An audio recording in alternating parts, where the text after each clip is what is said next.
Autonomous flying taxis are officially a thing. Yeah, in China at least, yeah. It's pretty wild, right? We've been talking about this for years, and now it's actually happening. That's right. No more just concepts and prototypes. It's like something out of science fiction has just landed, like right in our reality. And that's exactly why we're here today, to unpack all this, really dissect it. Absolutely.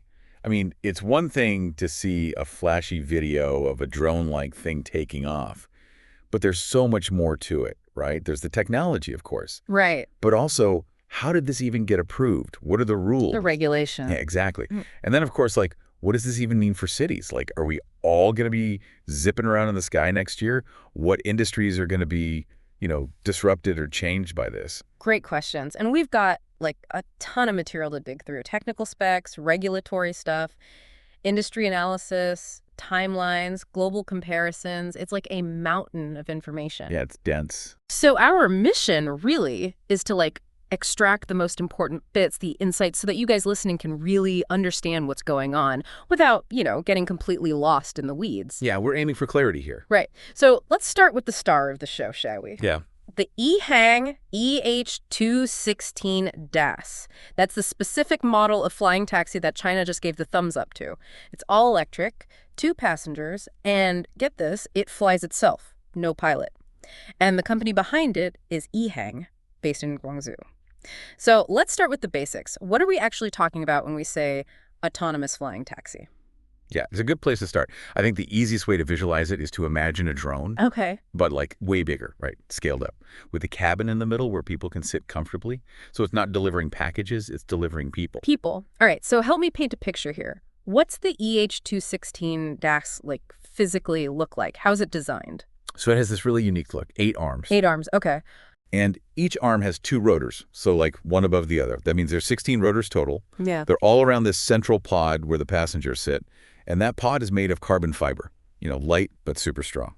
Got it. Carbon fiber, that's race car stuff. Exactly. Now, when it comes to performance, it can hit a top speed of around 130 kilometers per hour. But usually it'll cruise around at 100. So freeway speeds, basically. Yeah, perfect for zipping across a city. Then range, which is always a big question with electric vehicles, right?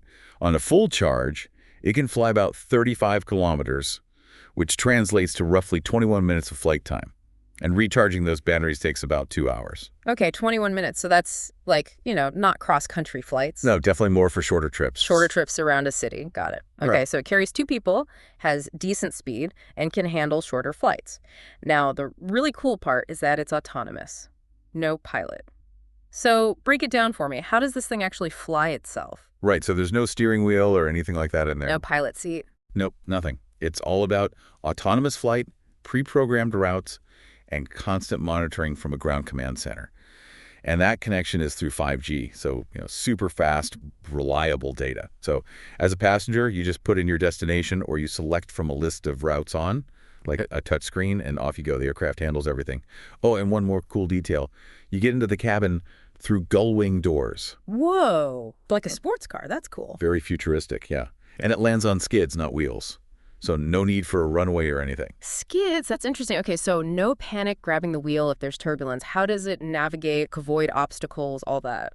So it has this whole array of sensors. They're constantly scanning everything around the aircraft. Okay. And then, all that data is fed into a really advanced AI and artificial intelligence. It's basically the brains of the operation. It controls the flight, makes real-time adjustments based on what the sensors pick up.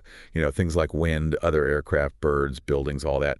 And EHang is looking at even better battery tech for the future. Oh, really? Yeah, like solid-state batteries. That could mean significantly longer flight times. But for now, they're sticking with the trusty lithium-ion batteries in this model. Makes sense. Start with what's proven, then upgrade later. Now, we keep saying autonomous, and you mentioned level 45 autonomy. For those of us who aren't robotics experts, what does that actually mean in practical terms? Okay, so think of it like a self-driving car, but, in the air. Level 4, level 5, that means the computer's doing everything. Takeoff, flight, landing, the whole shebang. There is the possibility for a human to take over remotely from that ground command center, but the aircraft is designed to handle it all itself. So truly a self-flying taxi. No hands on the controls. That's a huge leap forward. So how did EHang convince themselves and then the regulators that this tech is safe enough to carry people? Well, it all comes down to testing, rigorous testing, Yeah. and lots of it. How much testing are we talking? So by 2023, EHang had racked up over 40,000 test flights. And these weren't just like empty test runs. They had volunteers, actual passengers on board for many of these in 18 different cities. So they really put it through its paces, making sure it can perform in different environments and conditions. And then there's the design itself. Yeah, those 16 rotors. Yeah, the multi-rotor design is inherently safer than, say, a traditional helicopter with a single rotor. Because even if some of the motors fail, Some of them. yeah, even with multiple motor failures, the EH216S can still land safely. And that redundancy is a major reason why regulators got on board. It basically addressed a big safety concern up front. So the combination of all that testing data and the proven design is what ultimately convinced everyone, EHang, the regulators, that this thing is ready for prime time. And speaking of regulators, that approval process must have been like a whole other challenge. There's no manual for how to certify a self-flying taxi, right? Right. I mean, they were literally writing the rule book as they went along. Yeah. It was a huge milestone, not just for EHang, but for aviation as a whole.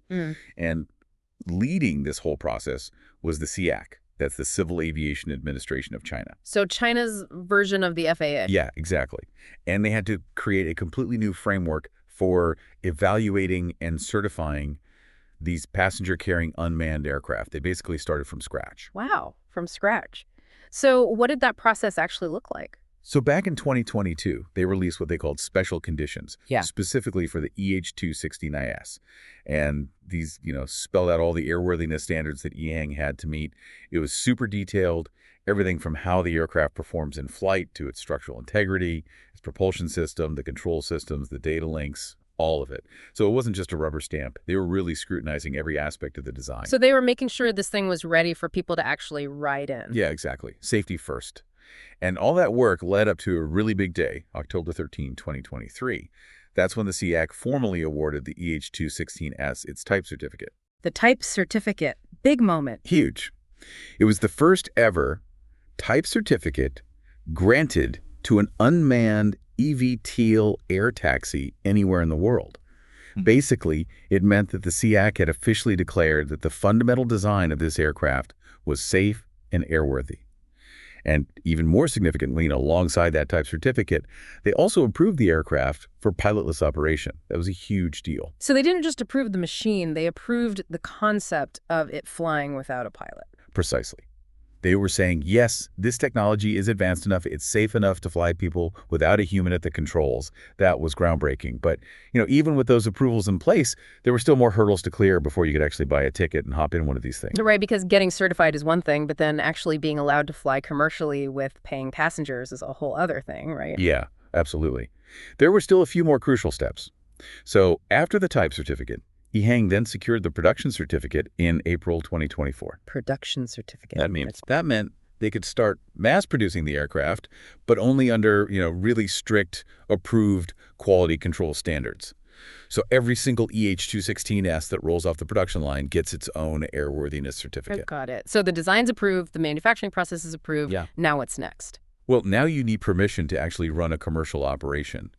Take money from passengers and fly them around. That's where the Air Operator Certificates, or AOCs, come in. And those were granted in March 2025, just last month. Those are like the golden ticket, right? Yeah, you could say that. The CAAC basically gave the green light to two organizations, EHang's own subsidiary in Guangzhou and also their joint venture partner in Hefei. And those AOCs meant that both the aircraft themselves and the companies operating them met all those strict safety, technical, and management standards to, legally carry passengers for money. But there's a catch. There's always a catch. Always a catch. The initial scope of these AOCs is limited. Limited how? So they only allow what the CITGAS is calling human-carrying operations, which basically means, you can take people up for a joyride, a sightseeing flight, but you can't actually transport them from point A to point B. You can't fly someone from, their home to work or anything like that. So more like scenic tours, like a helicopter tour, but with a drone taxi. Yeah, a really fancy, futuristic helicopter tour. And there's a reason for that. What do you mean? Well, for one thing, it allows the regulators to gather data, see how the aircraft performs in real-world conditions, and get public feedback. It's like a trial run, before they open the floodgates to full-on urban air mobility. That makes sense. Start small, collect data, then expand. So to be clear, you can't just like hail one of these things on an app and tell it to take you across town. Not yet, anyway. Not just yet. So yeah, for now, these EH-216S are mostly hovering, circling, and returning to the same spot. No point-to-point travel just yet. EHang's been pretty clear about that. The EHAC is drawing a distinction, between these initial operations and what they call full passenger transport services. Which would mean? Which would mean, like, having set routes, timetables, selling tickets on, platforms anyone can access, all that. Right now, it's all about designated routes, and tickets are only sold directly by the operators.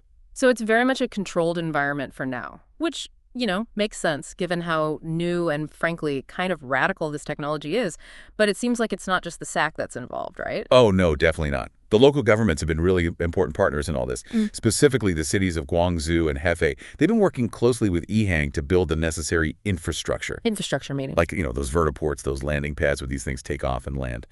And also, they're figuring out how to manage this whole new layer of low-altitude airspace. So they're like air traffic control for drone taxis? Yeah, exactly. Yeah. And this all ties into China's big push for the low-altitude economy. Low-altitude economy, that's it. It's basically China's plan to, capitalize on all the economic opportunities that drones and these low-flying aircraft open up, from package delivery to air taxis and everything in between. And it sounds like the government is really backing this, not just at the local level, but also from Beijing. Yeah, very much so.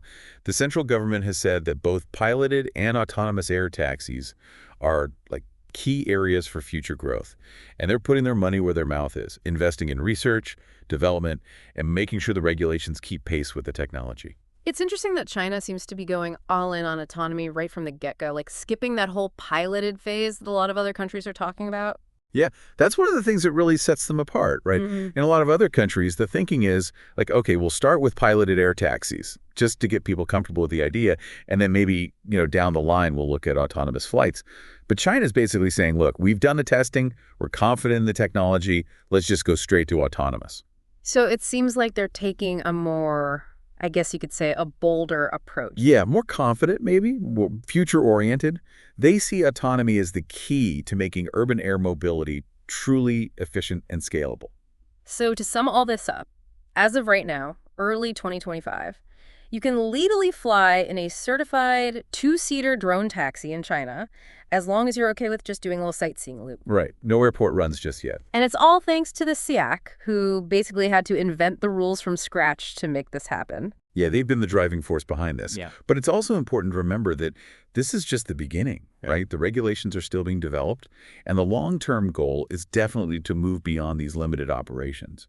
The vision is definitely to have point-to-point travel, eventually being able to hail one of these things and go wherever you want in a city. A real flying taxi service. Exactly. EHang and the CAAC are working very closely, they're taking this phased approach. So as the tech gets even better, and as that infrastructure, the vertiports and the air traffic management systems all come online, we can expect those restrictions to loosen up. And a lot of people in the industry, they really believe this is just the start of something much, much bigger. It's like we're witnessing the birth of a whole new era of aviation. Yeah, it's pretty exciting. All right, so we've got a good handle now on the technology itself, how it works, and how it got approved. But now let's zoom out, look at the bigger picture. What could this all mean for cities, for transportation, for different industries? Oh, man, there are so many potential implications, it's mind-boggling. But, we have to be realistic, too. We're still in the very early stages. So the immediate impact, like we said, is going to be mostly around tourism. Right, those sightseeing flights. But down the line, what's the potential here? Okay, so theoretically, flying taxis could be huge for cities, especially super congested ones. I mean, imagine bypassing all that ground traffic, taking to the skies. That's the dream, right? Right. No more gridlock. So in theory, yeah, flying taxis could make a dent in traffic congestion, especially for those medium-length trips across a city. But, two-passenger capacity and the focus on premium routes right now, that means the impact on traffic, in the short term at least, it's probably going to be pretty small. Hmm. But things could change as more of these aircraft come online and as cities start building dedicated air mobility Up to corridors. special highways, but in the sky? Yeah, sky highways, like Seoul, for example. What's happening in Seoul? They've got these really ambitious plans to connect their airport to the downtown area with air taxis. Imagine, getting off your plane and then hopping right into a flying taxi to get to your hotel, Yeah. bypassing all that traffic. That's cool. So I think we could see similar things happening in Chinese cities. Over time, the vision is to have this whole network of vertiports all over a city. Yeah. So they become like another layer of public transportation alongside the subway, buses, all that. And then you've got to coordinate all that. Yeah. Yeah, absolutely. You need really smart routing, air traffic management to make sure these things don't just create new congestion up in the air. Plus, noise pollution is a factor too. You don't want these things buzzing over people's homes all day long. And then another big opportunity is integrating flying taxis with existing public transport. Like as part of a multimodal system? Exactly. You could Yeah. have them act as like really fast shuttles, Between what and what? like connecting major transit hubs. So airport to the train station to the city center, that kind of thing. And there's already some interesting stuff happening in that area. In Paris, there's this plan to have air taxis link up with the metro in the airports. Wow. And EHang's vertiport hubs, those are being built in parks and near transit centers. Yeah. So the intention is definitely to integrate with existing systems.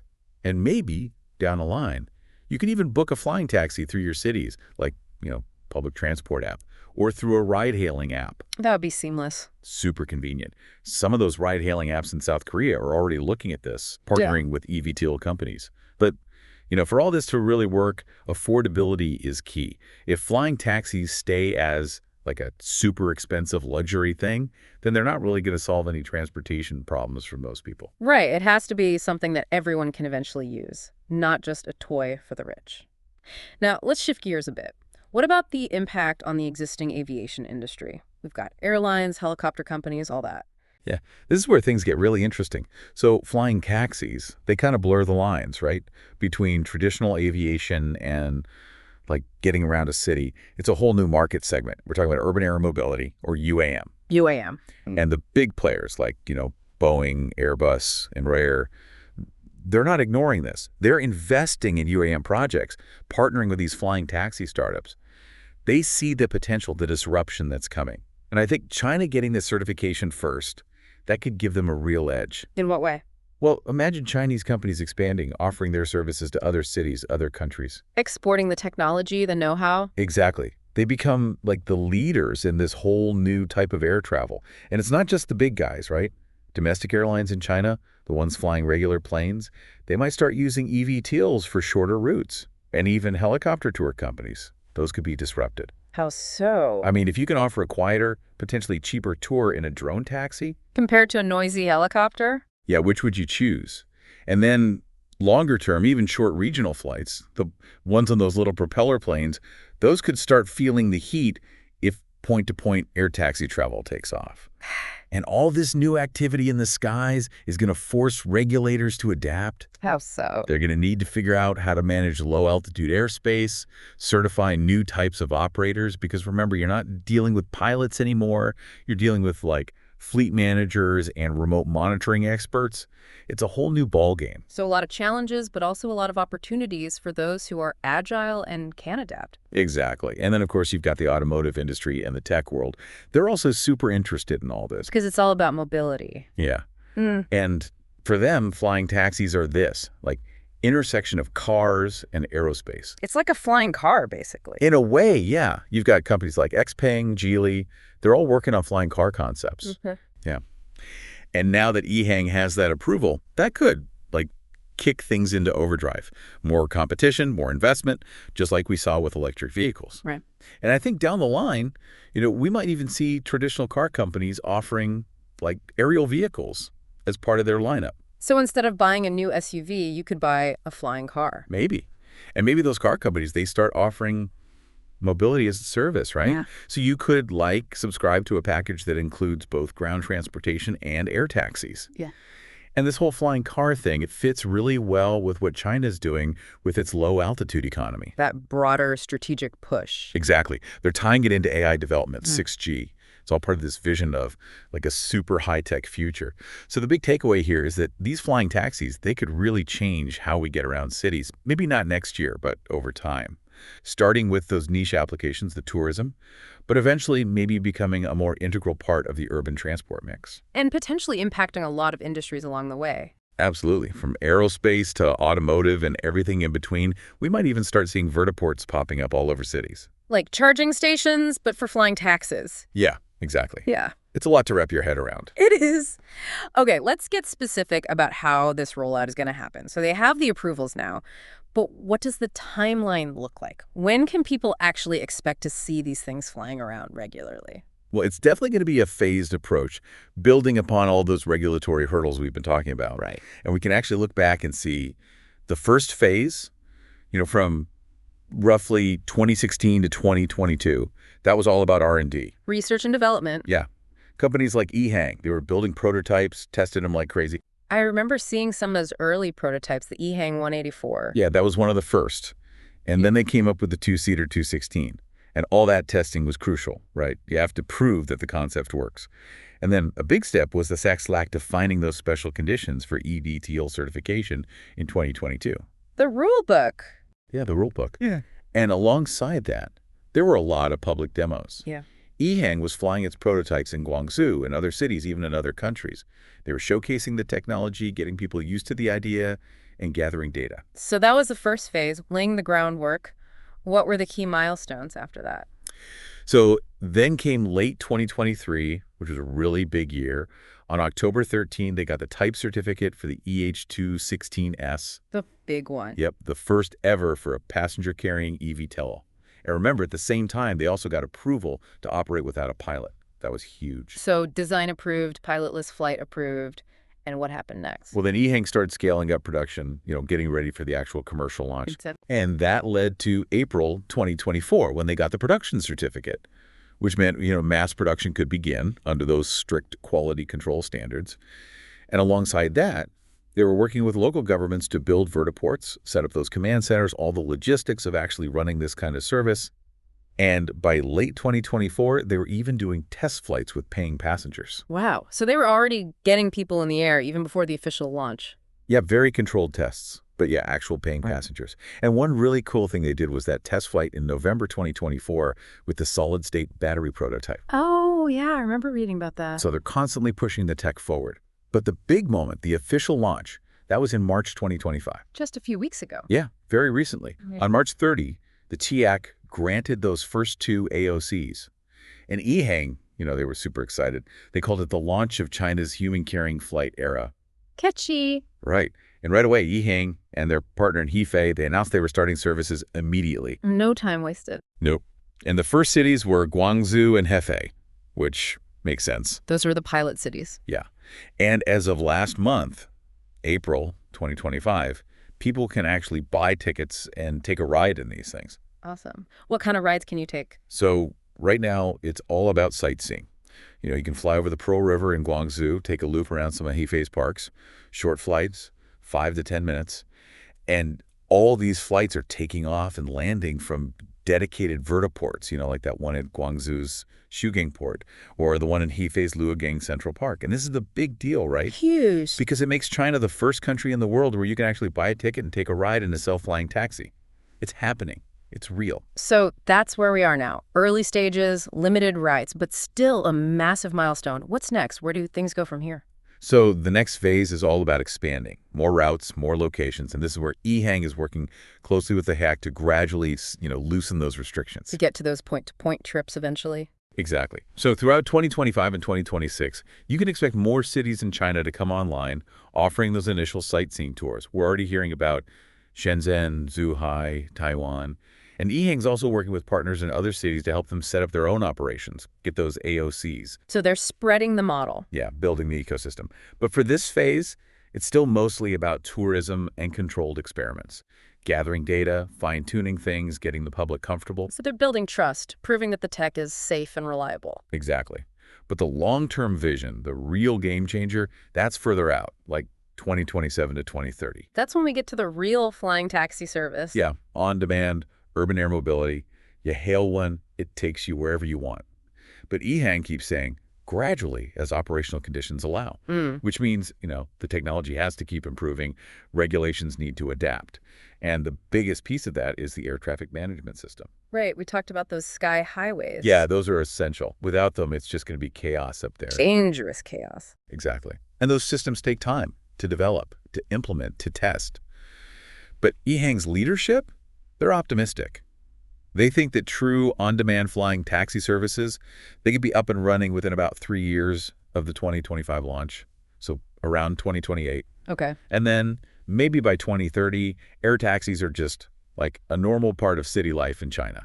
You hop on the subway, you call a ride-hailing car, or you hail a flying taxi. So it becomes just another option in the transportation mix. Yeah.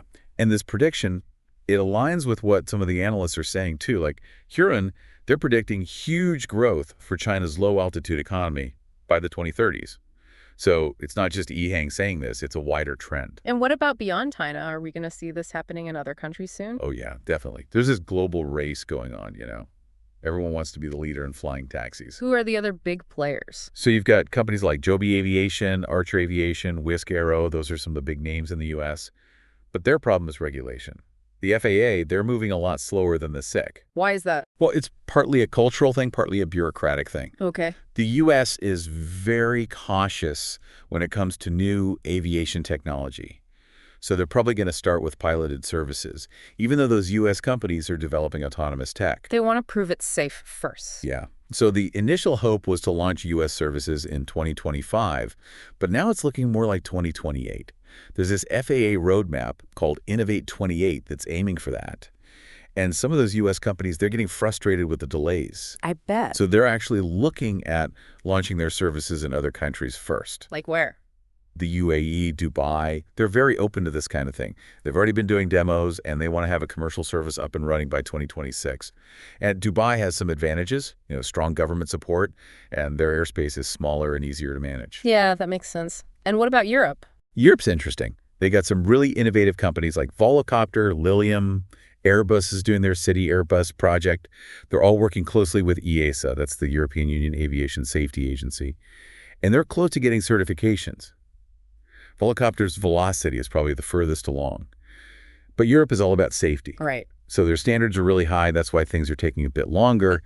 But they're probably going to have certified commercial flying taxis, piloted ones, by around the same time China moves to those point-to-point urban routes. So it's a race, but a friendly one? Everyone's sharing knowledge, learning from each other? Definitely. And then you've got South Korea. They're another one to watch. They've got this big government program called the CAAC Grand Challenge. And their goal is to have commercial services in Seoul by 2025. So same target date as China? But they're likely going to start with piloted services first. Like a stepping stone? Yeah. They're also building the infrastructure, the vertiports alongside the vehicles. And they've been doing a lot of public demos. EHang actually flew their drone taxi in Seoul back in 2020. So yeah, there's this global momentum. Everyone's working on this. Everyone wants to be part of it. It's pretty exciting to see, honestly. So many possibilities. Okay, so we've talked about the timeline, the global competition.